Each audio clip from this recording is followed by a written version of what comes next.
Thank you, Attorney General Ellison, for your leadership and your incredible team's work around this issue. Thank you to Mayor Herr of St. Paul for your partnership. These are not normal times, and so the response that we are asking for from the judicial system and from the courts requires that we file suit at this particular moment. What we are seeing right now is not normal immigration enforcement. We are not asking ICE not to do ICE things. We are asking this federal government to stop the unconstitutional conduct that is invading our streets each and every day. You've seen the videos. At times there are as many as 50 agents arresting one person. The scale is wildly disproportionate and has nothing to do with keeping people safe. In Minneapolis, we've done work extensively with the federal government under multiple administrations to keep people in our city safe.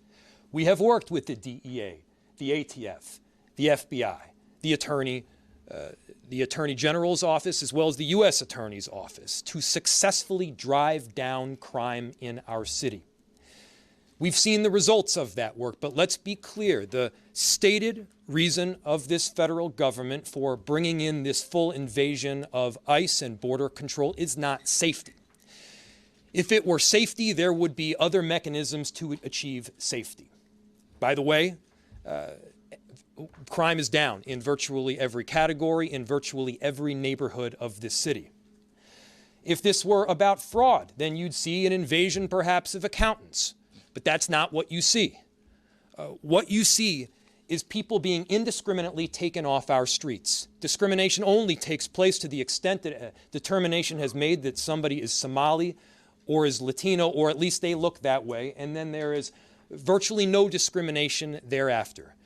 Here's the thing. You can't indiscriminately take people off our streets, American citizens off our streets. You cannot drag pregnant women through the snow.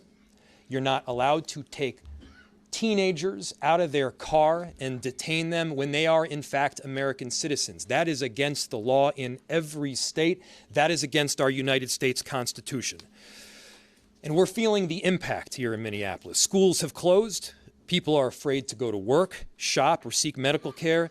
911 calls are up. Police resources are indeed stretched thin.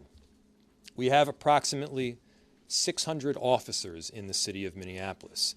Mayor Herr has approximately 600 officers in the city of St. Paul. The number of ICE agents and border control are now in the thousands. They are in the thousands. If the goal was immigration enforcement, if the goal were simply to look for people that are undocumented, Minneapolis and St. Paul would not be the place where you would go. There are countless more people that are undocumented in Florida and Texas and Utah. Why are they in these much smaller cities in the middle of the Midwest? The answer is very clear. It is politics. Florida and Texas and Utah are Republican states. The reason that Minnesota and Minneapolis are being targeted is because you've got a Democratic governor, a Democratic attorney general, and you got Democratic mayors. We are doing everything possible to keep our cities safe through this unprecedented time, and at the same time, we have police officers that are tired. We've seen damage substantially because we're now having to pay a ton of overtime. Millions of dollars of emergency overtime for law enforcement. Emergency operations have been activated across our city and state agencies, pulling focus on daily core services that we, by the way, are tasked with providing. Local police officers are being diverted from the very work that we need to be doing, and small businesses are losing significant revenue, with some worried that they may not survive this at all. People are scared to take their kids into school or daycare, to go into work. They're going to have difficulty paying rent. There is no doubt in my mind the kind of action that the federal government is taking is not just mean-spirited. It's unconstitutional, and every one of us need to be standing up. Let me give you another example. Just last week, a group of our city's public works employees were stopped by ICE agents. 3 of the 4 employees were not white. The ICE agents asked to see the IDs of the 3 non-white employees and didn't even bother to ask the white employee for the identification. Minneapolis is being targeted because we stand up for our neighbors and we welcome immigrants, because we believe in the law. And as I said, frankly, because we are in a blue city in a blue state.